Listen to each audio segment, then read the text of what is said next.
The PRovoke Podcast, brought to you by PRovoke Media and produced by the international broadcast specialist Marketeers.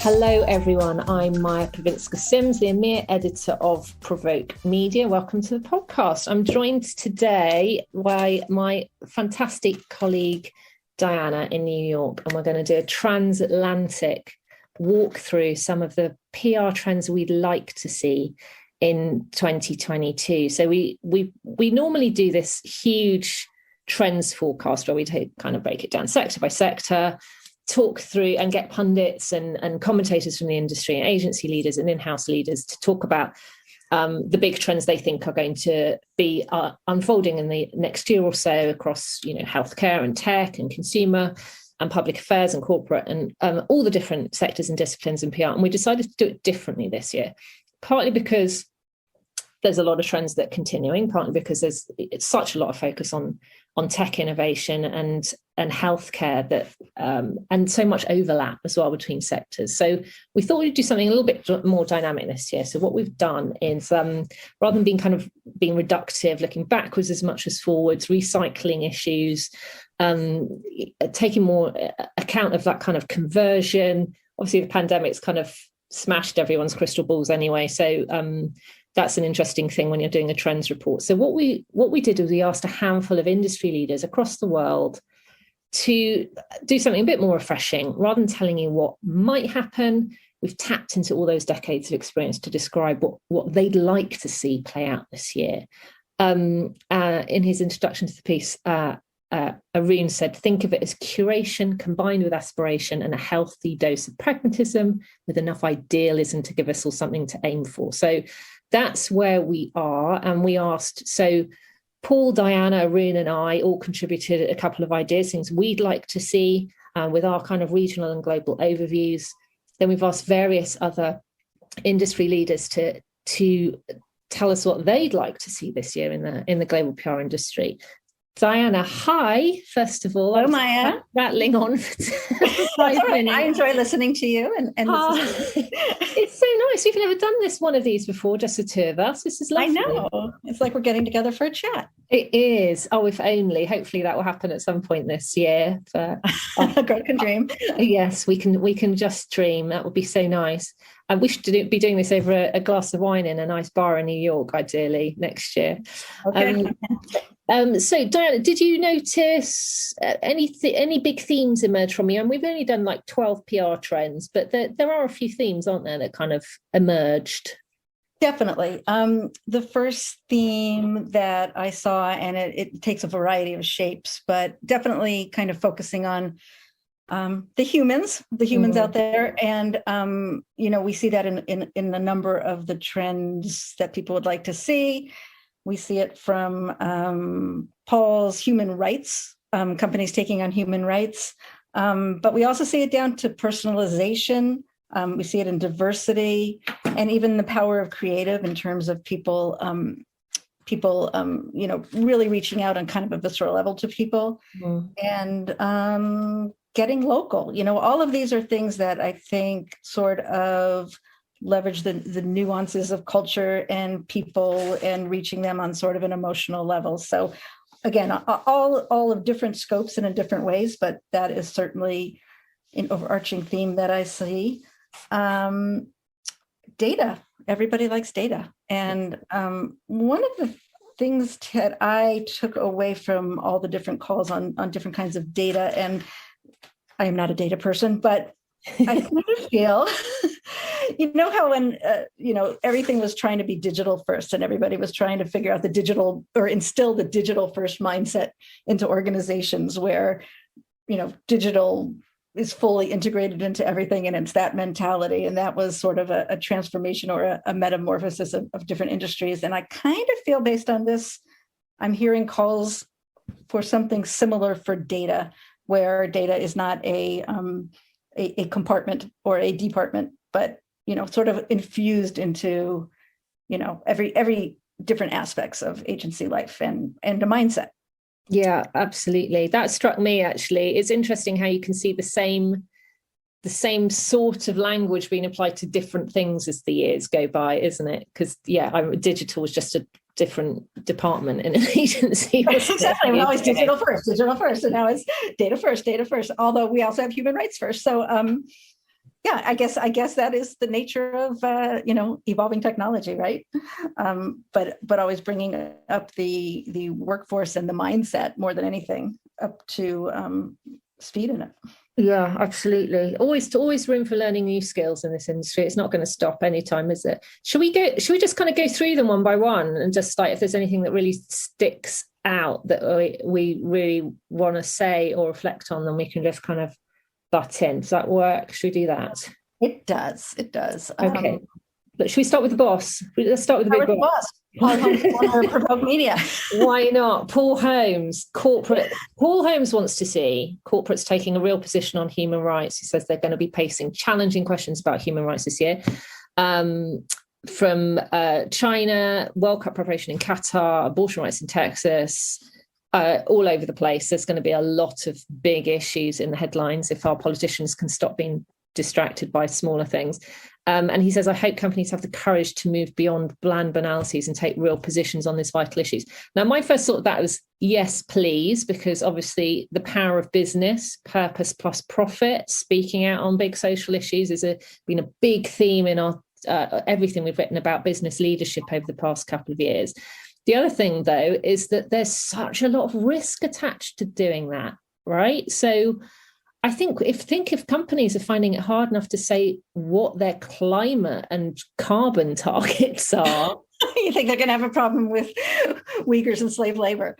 I think it's a really difficult one, actually. And I agree that would be brilliant because business can affect more change than governments, arguably, these days. But I think there's such a lot of reluctance to not speak up on stuff that isn't directly relevant to the business, where it's not necessarily something where as a business you can affect change or contribute to things being different. And I think there's a real debate, isn't there, about whether business leaders should speak out as human beings and as leaders on stuff that basically has nothing to do with them, although arguably all these things impact on us in some way or another, when we exist in a very emotional cancel culture thing on social media now. I think it's like, yes, please do that. But also I can quite see why not all of them will. Do you know what I mean? I do know what you mean. And I see when you say corporations, taking a real position on human rights, and you would say, well, who doesn't want that and who wouldn't do that, right? So, you look at some of the examples in here. The use of slave labor, if you take, those 5 words, of course, what corporation would not, want to take a stand against the use of slave labor? But when you start boiling things down and getting into the weeds, and then you're looking at supply chains, or you look at also companies taking a stand on abortion rights in Texas, that's not cut and dry, so it's one of those questions of, the big umbrella of human rights. Of course, we're for human rights, but when you start boiling it down, it's going to get very, very complex, or it already has. Super complex, super sensitive, super political. So, I mean, I think it's a brave CEO who's going to do that. Although I completely acknowledge that would be extremely wonderful if we did see more business leaders stepping up and doing as well as saying. Obviously, there's no point making a grand statement if you're not actually then going to do anything about it. We then go to Torod Neptune at Medtronic, who's a regular contributor to PRovoke. We love what he's got to say, and he's talking about personalisation, which you touched on earlier. Again, consumers do expect to be treated as unique individuals. My concern about even smarter personalisation is, how much smaller our bubble's going to get. I mean, at the moment, because things aren't necessarily targeted brilliantly, that can be irritating. But also, it then does allow you to see what else is going on in the world beyond the bit you've curated. So I think that's a really And he does say we need to focus on thinking critically on how best to engage audiences by orchestrating really complex programs mapped to their journeys across all platforms and channels. I think that's really important. But I also don't really want to be too bugged by stuff that seems like spookily targeted and personalized. I don't know if I'm just being contrary. No. I mean, we all feel that with ads. I don't know. We've experienced lately where you have a discussion about something and it shows up on your computer. And you're like, my phone's listening to me. It's like, it's not. Yes, and that is scary. So I get that. I don't think anybody wants to go to that level. I see where he's going with the personalization of content, because there's so much out there that, otherwise content just does get lost. But it's tough now, right? I to some degree, we're at a stage where we want to open people up to different kinds of content and different, not different kinds, but different viewpoints. Not just, people are so shut off is what I'm saying. They're so, whether they read, I'm just stumbling on my words here, but people are already boxing themselves off. And so I wonder if just feeding them more of what they already know or want, where that plays out, if that makes any sense at all. No, that makes complete sense. I think that's where I was going as well. I think it's difficult to get the balance right on that. But hopefully the algorithms do all that stuff and work out how you can be, I miss long reads the whole time, right? That I know I would love, and I'd love somebody to be pushing my way. Yes. But then you do have the time to read them. And as Torod does say, though, he's talking about orchestrating, as he says, quote, orchestrating complex programs. So, there is a way to do it in a smart way. And if you are getting more information to people in a somewhat balanced way, while still getting your message across, then by all means. Yeah, it'd be interesting to see how all that kind of personalization, customization, big data, all that kind of plays out over the next few years, particularly with this kind of nebulous metaverse thing as well. We could all end up every word you said, in completely like different I have to get my head around metaverse, big data, personalization. I have to get my head around it all. Yeah, I mean, it's a bit like that movie and book, isn't it? Ready Player One. It's a bit like we are going to end up living in separate universes if we're not careful. So interesting times ahead in the virtual universe. Then we've got Julianna Richter, Global CEO of Ogilvy.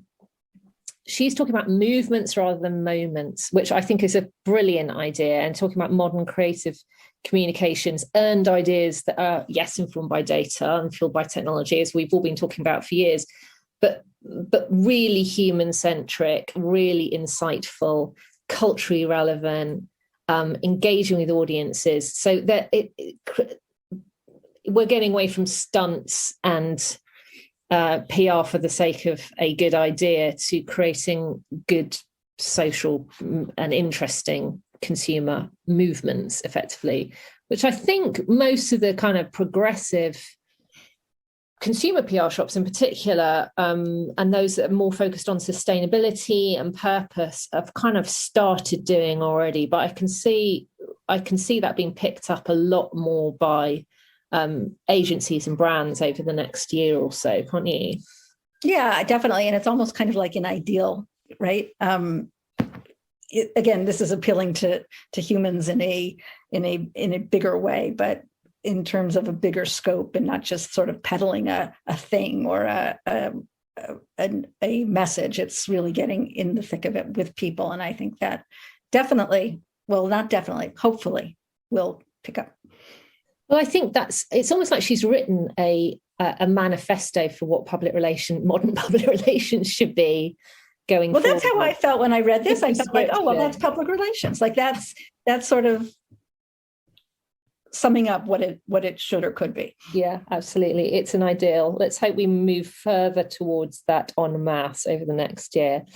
And then following on from last week's launch of Edelman's Trust Barometer, Paul Holmes again, he'd like to see the development of a monetary value for trust. And like we bang on about properly measuring and evaluating the value of PR the whole time, how difficult it is, how necessary it is. It's an ongoing conversation in the industry. How do we prove that public relations has worth? And Paul's honed in on this notion of trust, which Edelman and others have been talking about for a long time, saying you'd like to see the industry come together basically to collaborate in developing a framework that helps us put a monetary value on the trust that we can achieve for brands and businesses, and obviously, the risks of not working with advisors who are going to make sure that you are trusted. So it's an interesting one. We need to answer the question of how much dollars a 1% increase in trust is really worth, this, Paul. So that doesn't feel that that's going to happen in 2022, if I'm honest, given that we're still talking about AVEs as a form of measurement for public relations. But I love that idea. It's like maybe trust will finally be the thing where there's a measure on something that it's not even just directly linked to sales, and it's much more about the bigger picture, beyond even reputation trust, isn't it? It's like a real core gut thing. So that will be very interesting to see if anyone cracks that algorithm. Yeah, I'm kind of fascinated with this one, and it was spinning in my head because, as Paul said, that a lack of trust, you can measure a lack of trust because people don't buy your product or people abandon it, whatever it is. But how on earth you put a dollar figure on trust? It's such an esoteric thing. So I have no idea. I mean, I'm not in the business of monetizing trust, but how you can measure that and how you can really put a quantitative value on it is, it would be very interesting and take a lot of minds to figure that out. But I think it's a fascinating idea. Well, all my data and analytics geeks who are friends, please answer us on a postcard. How are we going to do this, and how does the industry work together to achieve that? This will be very interesting. AMEC needs to get involved clearly as well. So we'll see. I think Paul's kind of put it out there now. So we'll see if the industry who jumps on board. The next thing, going back to one of your human things earlier, Joanne Robertson at Ketchum, UK CEO and CEO of Global Client Solutions. Joanne says, as a working class girl from the west of Scotland, she's been working for 20 years to see more diversity in the PR industry. We all know Ketchum is an absolute leader in all aspects of diversity. We're not just talking about racial diversity inclusion. She's also really keen to see more emphasis on lower socioeconomic backgrounds coming into the industry. And she says this takes a complete rethink on what we expect to see on a CV, how we onboard, promote a sense of belonging, who we partner with. It's a much broader thing on just recruitment processes, obviously getting a workforce, particularly an agency, and particularly in the Western world, that isn't just kind of white, middle class and privately educated. So I think that's going to be, I'm totally with Joanne on this one. I'm very keen to see the makeup of the PR industry change significantly over the next couple of years. I know it's a long-term project, and you kind of have to start with school leavers, really, if not before. But that would just move things forward so effectively if had people who just looked different, had a different worldview, have different experiences, therefore have different creative ideas, different influences. And I think that needs to happen. But we've been trying, or have we been trying as an industry for the past couple of years to move things forward on race in particular, and it's a hard slog. But I just hope everyone's heart's in the right place and the efforts keep on coming. It's a hard one to crack, real DE&I, I think. Absolutely. And it's so different in so many different parts of the world. I kind of find that fascinating, is what does DE&I mean in, I'm planning a story on Mexico, versus I'm here in New York. I really love that Joanne put in the social mobility factor. I think that's something that gets overlooked But just as we need a racial, cultural, gender mix, not everybody, like you said, grows up white middle class, and people do have different experiences. It reminds me of a college survey, university survey that I saw being done, and it ranked colleges not on, who's going to work at Goldman Sachs, like the Harvards of the world, but what colleges promote social mobility. And, kids that come in and go out, and Harvard was like 125th or something like that. Wow. So it's a whole other way of upward mobility and helping the industry progress in the process. Yeah, it'll be good. It'll be good to see. I mean, it's perfectly doable. Where there's a will, there's a way. But I think it's a really tough one to crack. Mine is the next thing. Should I read it for you? Technology is a tool rather than a substitute. This was not, I promise you, not at all driven by my desire to get back to Cannes and awards dues and events and networking this year. But it wouldn't be bad. And travel. I promise you, no, it was. Of course it was. Everyone wants to get back to human contact, I think. We've all missed it. Some of us have become a little bit reclusive, maybe a little bit lazy, maybe a little bit too reliant on Zoom and Teams and Google Meets and, Slack and messaging and all that kind of stuff, which is all brilliant. All that technology we will completely embrace. It's wonderful that we can work more flexibly. It's changed people's lives for the better in lots of ways. However, I think it's really important that we don't use technology as a substitute for human interaction, that we do get back safely and as quickly as possible to doing events and properly embrace the hybrid model. So the assumption is that some people will be there and some people won't. And that's whether that's an office meeting or a bigger conference or an awards ceremony. I just think it's absolutely critical to, there's still stuff that you cannot do as effectively remotely the whole time. And I miss people, and it's such a human industry, isn't it? It's like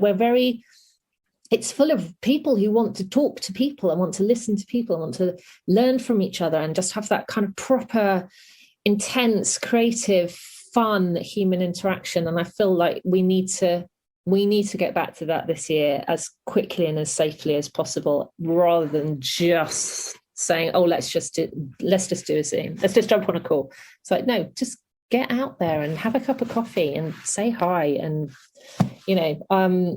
I don't know, perhaps I'm more desperate to get out of my house than most, but I just think it's really important in a relationship-based business full of really kind of passionate, creative human beings that we do more of that as soon as possible. I think you're going to find a lot of support for that. I think you already do, right? That everybody's starting to get moving and get antsy. The problem, I think, is that every time, nothing's been able to be tested, because every time we think people are going to head back to the office in some sort of way, some sort of hybrid model, it gets sidetracked with a little thing called COVID. So yeah, hopefully another variant. Start ironing that out this year. Yeah, I mean, God only knows what's going to happen this year. It's all up in the air, isn't it, really? But that's the problem. Yeah, the idea is great, and the idea is great. Function. Yeah, and some of us got COVID at industry events last year, so some of us did. But it's I think it's fundamental, really, and particularly for the creative agencies I've spoken to who are very much pushing back for a more than 2 days a week return to the office, just because creative work and creative ideas are better if you are getting out of your house and you're not just looking at your own four walls and then brainstorming with other people and bouncing off each other. So, even on that kind of, are we having a meeting level, I think I'm not talking about 700 people in a room, although as lovely as that is necessarily, but I think it's really important that we remember we're human beings this year, and that we've missed something about being human, which is, engaging with each other properly in person. So I, for one, can be found in Cannes. Right, in Cannes, hopefully. It's really weird actually, because I used to hate networking. As a high functioning introvert, I used to turn up at that minute before everyone was called in to sit down for dinner at a thing, an industry thing, because I was like, I don't want to do the networking bit. It's too awkward. I hate it. And the last couple of things I've been to, I've literally been in there the moment they open the doors. It's like I just want to see people. I want to say hi. I want to see how you are. I just want to chat. So yeah, that's there's kind of a bit of self-interest in that one. So when we get back to this, you will be first in line. I will. I am very much first in line now. I think it's fundamentally changed my personality being shut at home for 2 years.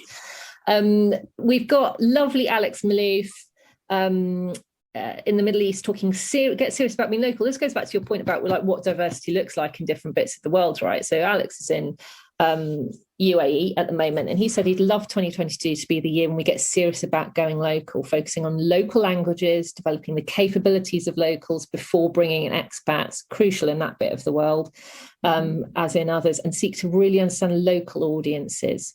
He says it sounds simple, and it should be. It's about relating to stakeholders, doing impactful work, and going truly local in our approach to communications and public relations. I think this is a really interesting and important point. It's like not forgetting who some of your stakeholders are, and they're not necessarily going to be who you think they are, and then forgetting your local audiences is really, really it's really easy to do, but it's really important that you don't. I think that's a really interesting point culturally as well, that I think in the Middle East there's a lot of emphasis on appealing to kind of, the expat middle classes, and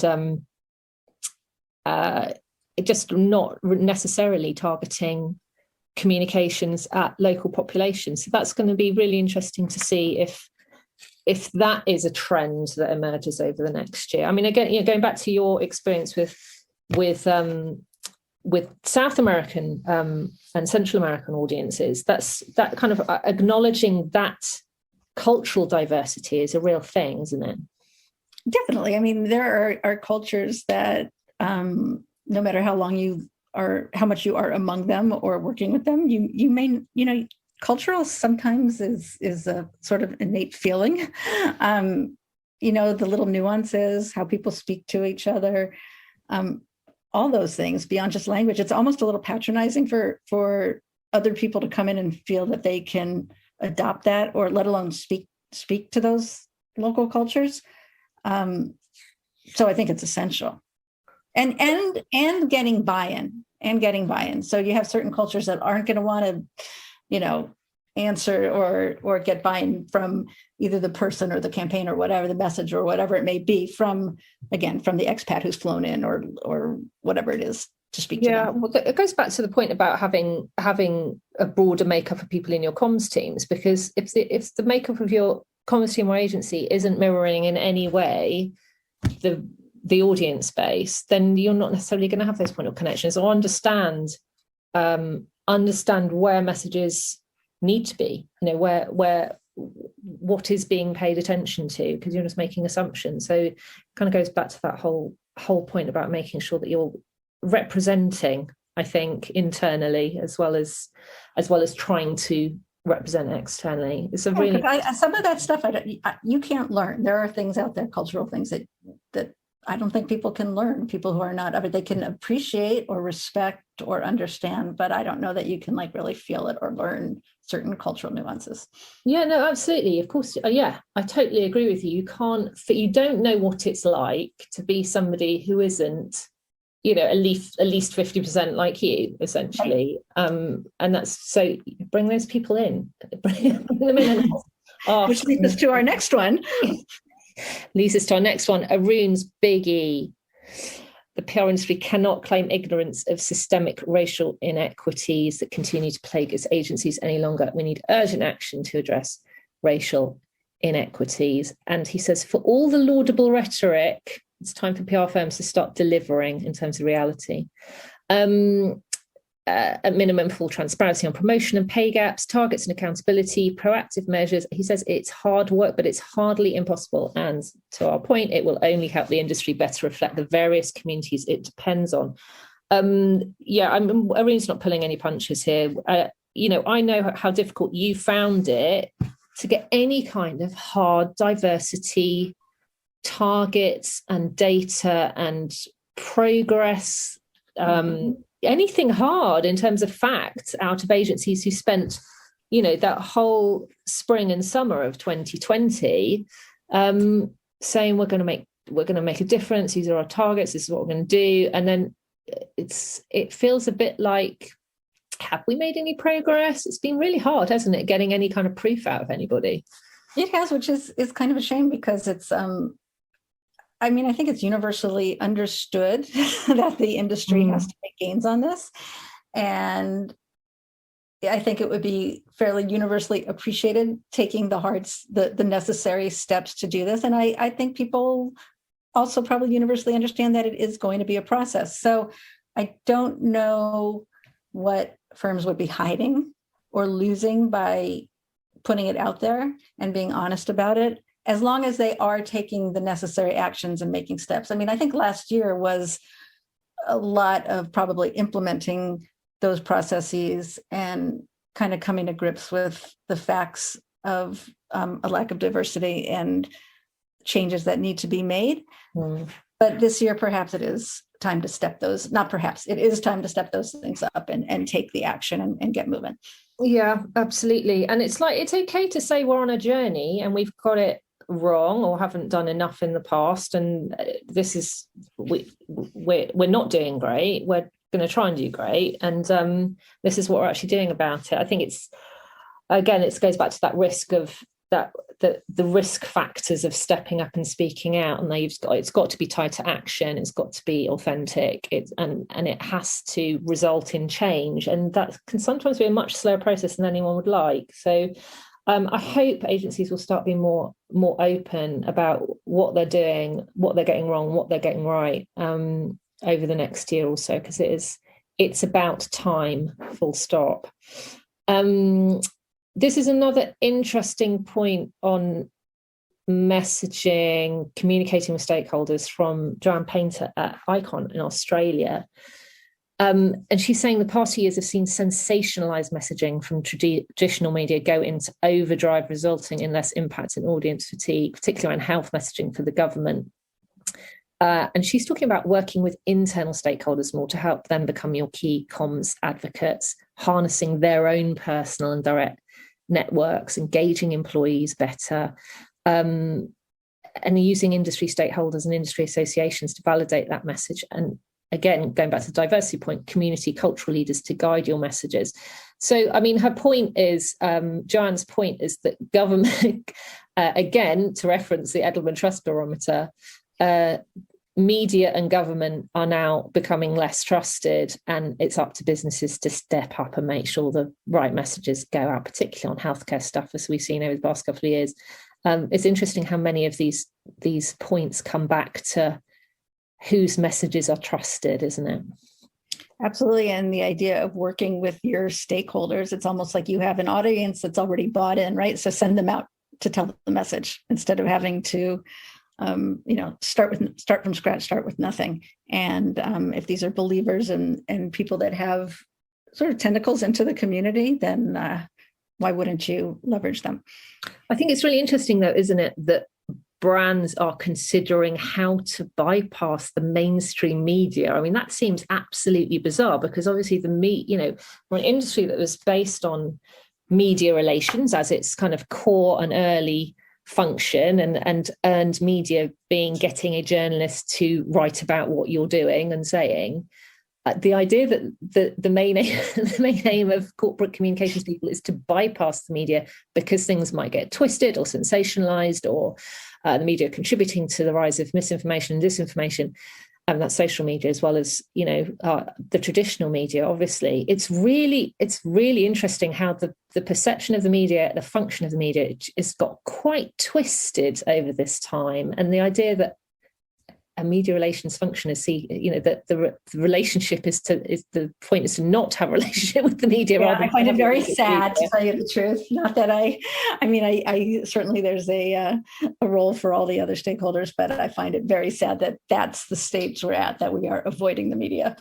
Yeah, I think there's something to be there's something to be written here by you or I think, about what the shape of the media is now, how it's evolving, why and how trust is dropping, whether that's linked to drops in funding, cuts, rise of clickbait on social. It's really interesting. What is the shape of the media landscape now, and how is the relationship and that kind of contract between comms people and journalists shifting again? Because there's always been some tension, but one has always depended on the other and vice versa. It's really interesting how that relationship's shifting. So yeah, we should do something about that, Joanna. Let's write something. Okay. The next thing, funnily enough, is your point on taking the lead on tackling disinformation. Tell me what your thoughts are with that. Well, the technology, the data is there, the data and analytical capabilities, rather. And when you look at that, so you have agencies rolling out these tools that can predict or see disinformation about their clients, in the very tiny early stages before it's dispersed into the world of, cyberspace and social media and all that. I find that fascinating, and that you could proactively try to nip it in the bud.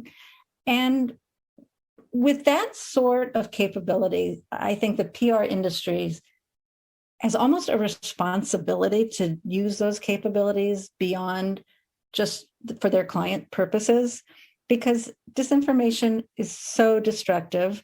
As we were just talking about, it's not helping the PR industry, obviously, because not only could it put their clients in crisis, but they don't even want to use media relations in some cases. And it could give the public relations, if we are in the business of serving the public or talking to the public, it could really, like I say, give them a kind of a watchdog role. And I think a very important one. And if their tools are being there and invested in already, then why not put it out to a bigger scope? I think that's a really, really interesting thought. The idea of the industry again working together to doing a public service effectively, because we've got doing their CSR. Doing their public service, and that could be theirs. Well, I'm all for it. Well, the PR industry talks so much about purpose now as well, on behalf of clients, helping businesses and brands articulate their purpose. Maybe this is part of our purpose as an industry, is to be a watchdog and to call stuff out and to be the. I mean, it's like, again, this is such the world turning on its axis. This is like the opposite of doing the spin, right? This is calling out the spin and worse than. So yeah, that's a really interesting thought. I love that idea. I think it stands to get the industry more attention, more respect also. Not that it doesn't have respect, but the general public doesn't know, right? So it definitely could do what it's public relations for the public relations industry. I think that's a brilliant idea. Okay, I've filed that one away as well somewhere. PR for the PR industry. I mean, we do need it, let's face it. It's nice not to be getting the blame for everything all the time these days, because government and media are doing that for themselves. They're doing it for us. Yeah, but it's not. I think that's really interesting. It's like the opposite of shoot the messenger, isn't it? It's like, please give us the message about what's actually happening for a change. Yeah. Final point, back to me. This actually goes back a little bit to Joanne's point about more focus on internal stakeholders and really nurturing your employees as advocates in a way, and as messengers. And I think one of the most interesting things we saw in the very early days of the COVID crisis from a business point of view is that the first thing that needed to be done was not just communicate outwards to customers that everything's okay, we'll be with you, back in a few months, everything's going to be fine, but also to communicate internally to employees in a way that most businesses had not taken seriously before. And I think one of the, crisis management, obviously in corporate counsel, went through the move immediately for as sectors of the PR industry that, dare we say it, benefited from the pandemic. But I think one of the most, maybe not a surprise, but one of the most interesting turns has been the employee engagement and internal comms, which were not seen as the sexiest bits of the industry, if we're totally honest.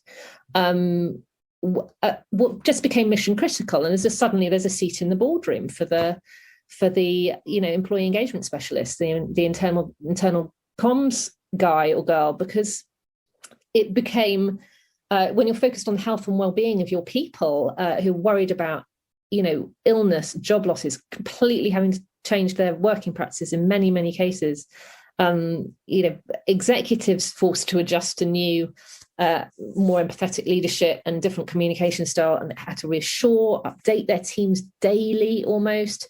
So I think that's really interesting how quickly employee engagement and internal comms evolved and became a very grown-up business critical function over the course of the pandemic. And I'd love to see more agencies develop employee communications into really fully fledged business offers and really kind of maintain that momentum and not kind of slip back out of the C-suite once things settle down a bit, as hopefully they will over the course of this year.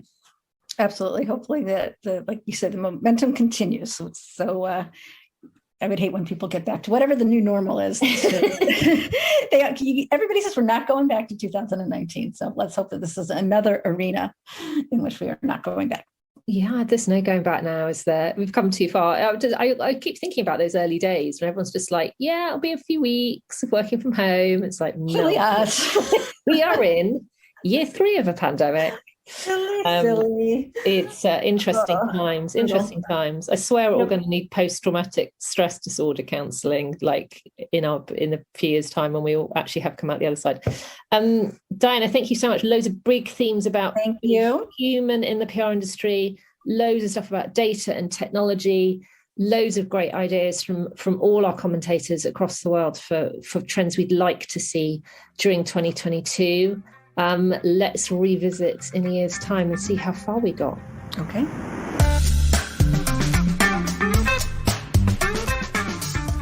You've been listening to the PRovoke podcast, brought to you by PRovoke Media and produced by the international broadcast specialist Marketers.